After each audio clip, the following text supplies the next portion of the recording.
આ છે પપૈયા, ખૂબ જ મોટા દેખાઈ રહ્યા છે. હમણાં જ હું તમને એક મોટું પપૈયું બતાવીશ. આ છે પપૈયો, 5-7 કિલોનું વજનનું દેખાય છે.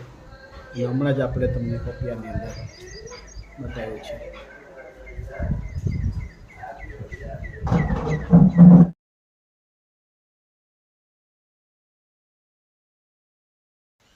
સફેદ જાંબુ અને મોટે પાયે જાંબુ થાય છે.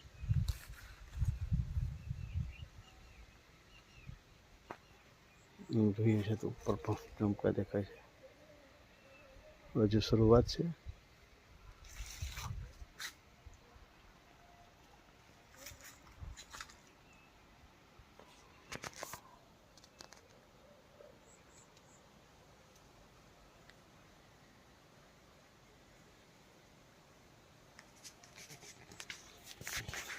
જાંબુ સારા છે. ગુંદા અને અથાણા માટે બહુ જ ઉપયોગી થાય છે.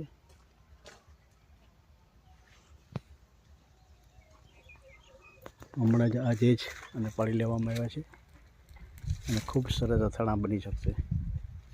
આ જે કટાઈ કરેલી છે એ ચોમાસામાં આખું પરિવાર પછી સામે દેખાય છે ગુંદા અને અંદર ફાઈબર બહુ અતિશય ભરેલો હોય છે અને ખૂબ જ અથાણાની અંદર ઉપયોગી હોય છે. આ છે તરબૂચ અને 45 દિવસના થયા છે. આમ જોઈએ તો તડકો આ વખતે વધારે લાગી જવાના કારણે અને બાકીના જે વાતાવરણની અંદર ઇફેક્ટને કારણે થોડુંક મોડું થયું છે. પરંતુ હમણાં જ તરબૂચ બીજા ખેતરમાં હતા એ લઈ લીધા છે અને આજે ખેતરની અંદર તરબૂચનો પાક પાછો કરવામાં આવ્યો છે. અને આગળના દિવસોમાં આ ખેતરની અંદર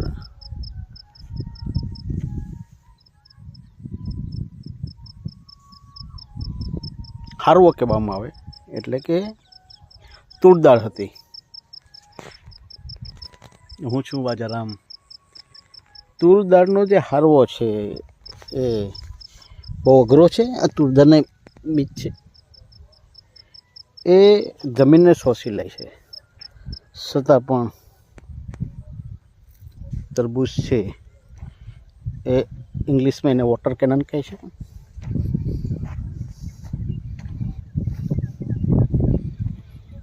પ્લાસ્ટિક પાથરીને કરવાથી જે નિંદામણ છે એ ઓછું થાય છે અને આની જે વધવાની તાકાત છે એ ઝડપથી થાય છે.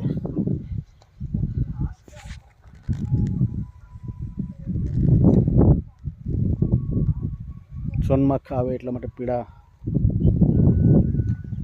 30-40 દિવસની અંદર આ તરબૂચ છે એ બજારમાં આવી જશે. એટલે ધકધકતો તડકો જ્યારે વેકેશન હશે ત્યારે આ વસ્તુ આવી જશે બજારની અંદર. આ વર્ષે કેરી બહુ ઓછી છે ત્યારે આ તરબૂચ છે એ વિકલ્પ બની જશે. અને તડકાની અંદર જ્યારે વેકેશન હોય ત્યારે લોકો ફરતા હોય ત્યારે તરબૂચ છે એ સારી રીતે એનો ઉપયોગ લોકો કરશે.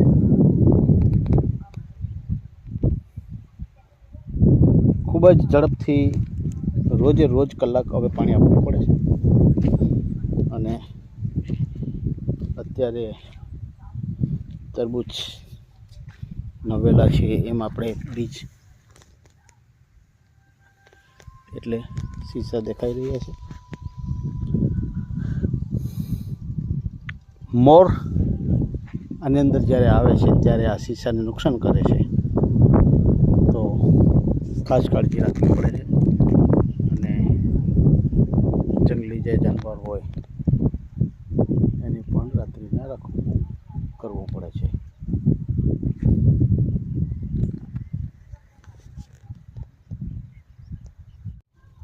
તરબૂચમાં ફળ લાગવાનું ચાલુ થઈ ગયું છે.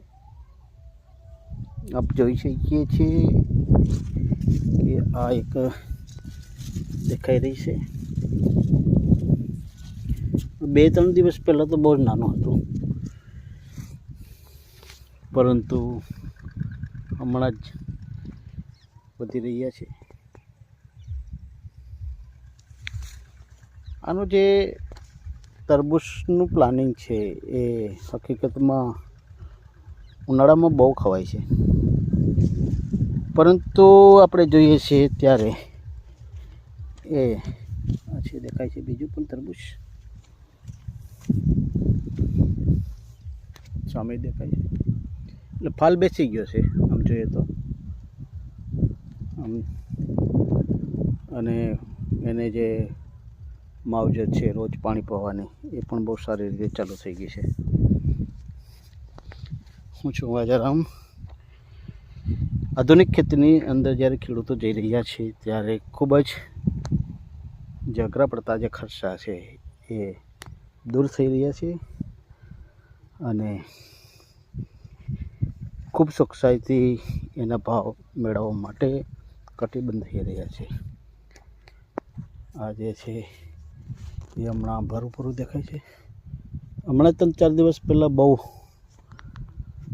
ઓછું દેખાતું હતું તરબૂચ. મેં કીધું આમાં થશે કે નહીં થાય, પરંતુ ખાસ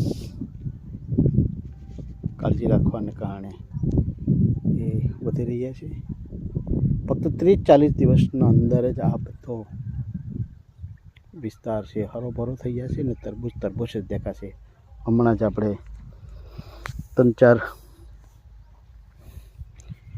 વીઘાની અંદર આગળના લામાં કર્યું હતું, જે આપણે લાલ સૂર્યપ્રકાશ દેખાય છે ત્યાં, અને 2-2.5 લાખના તરબૂચ થયા હતા.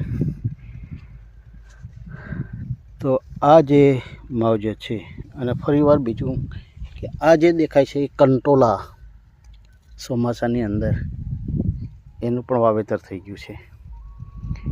એટલે આંતરિક પાક જે ખેતીની અંદર લેવા જોઈએ પ્લાનિંગથી એ પણ સારી રીતે લેવાઈ જશે. સરસ.